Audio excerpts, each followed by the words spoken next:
नमस्कार, भाग्य चक्र में आप सबका बहुत बहुत स्वागत है। मैं हूं प्रवीण मिश्र और हमारे साथ हैं पंडित शैलेंद्र पांडे जी। पंडित जी, आपका भाग्य चक्र में बहुत बहुत स्वागत। नमस्कार।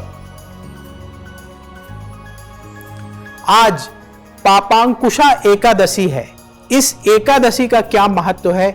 इस दिन आपको क्या करना चाहिए? कैसे ये एकादशी आपके जीवन में शुभता को बढ़ा सकती है, आपके जीवन की परेशानियों को दूर कर सकती है?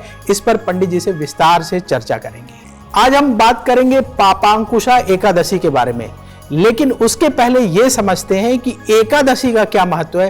पंडित जी, महीने में एकादशी आती है, इसका क्या महत्व है, क्या महिमा है एकादशी की? हम आज बात कर रहे हैं पापांकुशा एकादशी के बारे में, लेकिन उसके पहले यह समझ लेते हैं कि एकादशी अपने आप में महत्वपूर्ण क्यों है। देखिए, जो तमाम व्रत रखे जाते हैं उनमें प्रमुख व्रत हैं नवरात्रि के, पूर्णिमा के, अमावस्या के और एकादशी के। उसमें भी सबसे बड़ा व्रत एकादशी का माना जाता है। चंद्रमा की जो स्थिति होती है, आपकी कुंडली में हो या ब्रह्मांड में हो, चंद्रमा की स्थिति के कारण ही व्यक्ति की मानसिक और शारीरिक स्थिति खराब और अच्छी होती है। ऐसी दशा में जब आप एकादशी का व्रत रखते हैं तो चंद्रमा के हर खराब प्रभाव को आप रोक सकते हैं।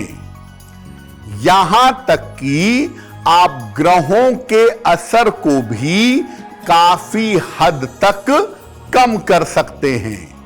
यानी अगर आपको चंद्रमा की समस्या को दूर करना है या ग्रहों के अशुभ प्रभाव को कम करना है तो एकादशी का व्रत बड़ा महत्वपूर्ण होता है, क्योंकि एकादशी व्रत का सीधा प्रभाव आपके मन और आपके शरीर दोनों पर पड़ता है।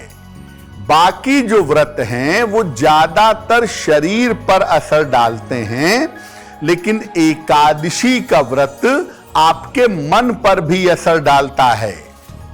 और इसके अलावा अगर आप नियम पूर्वक एकादशी का व्रत रखते हैं, इसका पालन करते हैं, तो अपने अशुभ संस्कारों को नष्ट कर सकते हैं। यानी एकादशी का व्रत एक ऐसा व्रत है जिससे आप शरीर की समस्या, मन की समस्या, ग्रहों की समस्या, इनको दूर कर सकते हैं, अपने संस्कारों को और अपने मन को पवित्र बना सकते हैं। पापांकुशा एकादशी इतनी ज्यादा महत्वपूर्ण क्यों मानी जाती है? पंडित जी, जो एकादशियां होती हैं उनमें से पापांकुशा एकादशी का इतना महत्व क्यों बताया गया है शास्त्रों में? तो एकादशी का महत्व तो आपने समझ लिया। अब पापांकुशा एकादशी को इतना ज्यादा बाकी एकादशियों में महत्वपूर्ण क्यों समझा जाता है? देखिए, वैसे तो हर एकादशी अपने आप में महत्वपूर्ण है, लेकिन पापांकुशा एकादशी एक ऐसी एकादशी है जो अपने साथ साथ दूसरों को भी लाभ पहुंचाती है। इस एकादशी पर भगवान विष्णु के पद्मनाभ स्वरूप की पूजा की जाती है। पद्मनाभ स्वरूप कौन सा है? भगवान विष्णु शेषनाग पर क्षीर सागर में लेटे हुए हैं, उनके नाभि से कमल निकल रहा है और कमल पर ब्रह्मदेव बैठे हुए हैं। इस स्वरूप को, जिसके नाभि से कमल निकले, उसे पद्मनाभ कहते हैं। इस स्वरूप की उपासना की जाती है। पापांकुशा एकादशी का अगर कोई व्यक्ति व्रत रखता है तो उसका मन शुद्ध होता है। और सबसे बड़ी बात, पापांकुशा का मतलब पापों पर अंकुश लगाने वाला व्रत। तो अगर आप पापांकुशा एकादशी का व्रत रखते हैं, भगवान के भजन कीर्तन में रहते हैं, तो आपके पापों का प्रायश्चित होता है। और पापांकुशा एकादशी पर भगवान का स्मरण करने से, भगवान की पूजा करने से माता, पिता और मित्र की पीढ़ियों को भी मुक्ति मिलती है। यानी आपके पापों का तो नाश होगा ही, आपके माता पिता के पापों का, आपके परिवार जनों के पापों का और आपके मित्र के पापों का भी नाश होगा अगर आप पापांकुशा एकादशी पर भगवान की उपासना में लीन रहते हैं। तो पापांकुशा एकादशी के दिन आप भगवान पद्मनाभ की पूजा कैसे करें, उसके क्या नियम है, पंडित जी से समझते हैं। पंडित जी, ऐसा कहा जाता है कि इस दिन भगवान पद्मनाभ की पूजा करनी चाहिए, कैसे करें, क्या विधान है? अब आपको बताते हैं कि पापांकुशा एकादशी पर जो आपको भगवान पद्मनाभ की पूजा करनी है वो कैसे करेंगे। देखिए, प्रातः काल या सायंकाल जब भी आपके पास समय हो, भगवान विष्णु के, श्री हरि के पद्मनाभ स्वरूप का पूजन करें। पद्मनाभ स्वरूप कैसा है वो आपको बताया हमने। अपने मस्तक पर सफेद चंदन या गोपी चंदन लगा करके पूजा करिएगा। भगवान विष्णु को पंचामृत, फूल और ऋतु फल, मौसम के फल अर्पित करिएगा। आप पूरे दिन भर उपवास रखें एकादशी का तो बहुत अच्छा है, नहीं तो एक समय उपवास रखिए और एक समय सात्विक भोजन ग्रहण करिएगा। प्याज लहसुन का प्रयोग मत करिएगा। और शाम को आप फलाहार कर रहे हैं या भोजन कर रहे हैं, उसके पहले भगवान विष्णु की उपासना और आरती जरूर करिएगा। पापांकुशा एकादशी के दिन जो ऋतु फल हैं, मौसम के फल हैं और जो अन्न है, इसका दान करना विशेष शुभ माना जाता है। अब आप क्या करिएगा कि पापांकुशा एकादशी पर उपवास तो रखना ही है। उपवास का मतलब क्या है? उप का मतलब होता है निकट और वास का मतलब होता है रहना। किसके निकट रहना?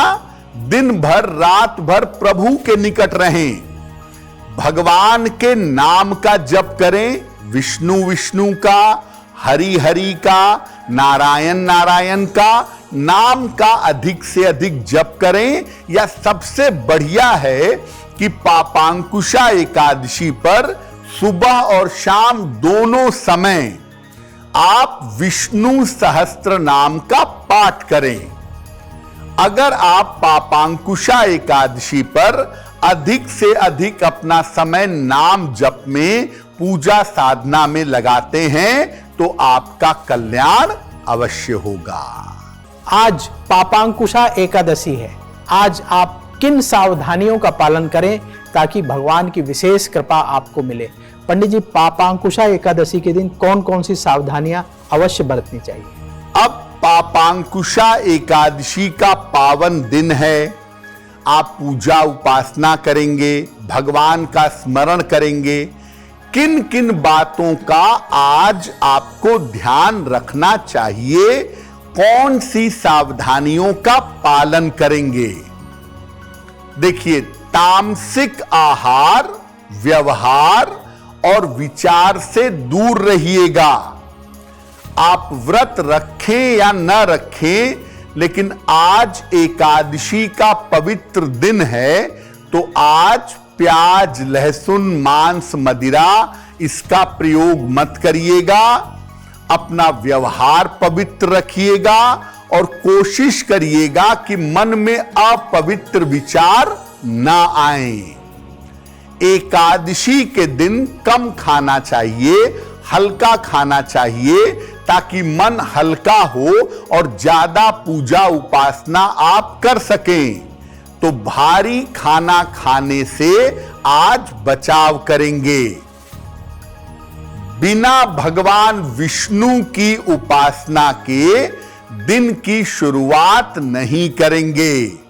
यानी प्रातः काल उठकर स्नान करके सबसे पहले आप भगवान विष्णु की उपासना करिएगा, प्रार्थना करिएगा, उसके बाद दिन की शुरुआत करिएगा, चाहे आपने व्रत रखा हो या ना रखा हो। और शाम के समय भी आप कुछ भी खाने के पहले, फल खाने के पहले, भोजन करने के पहले भगवान विष्णु की उपासना जरूर करिएगा। हो सकता है आपका स्वास्थ्य ठीक ना हो, आपको बहुत सारी दवाइयां खानी पड़ती हो, तो अगर स्वास्थ्य ठीक नहीं है तो उपवास मत रखिएगा, केवल प्रक्रियाओं का पालन करिएगा। यानी सुबह और शाम दोनों समय भगवान विष्णु का पूजन और आरती करिएगा।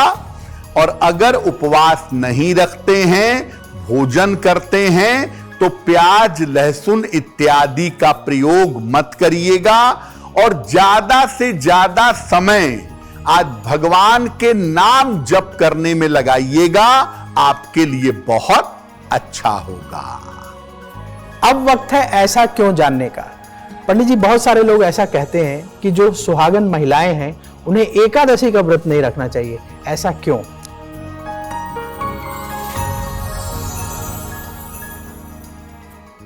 बहुत सारे लोग ऐसा कहते हैं कि सुहागन स्त्रियों को एकादशी का उपवास नहीं रखना चाहिए, ऐसा क्यों?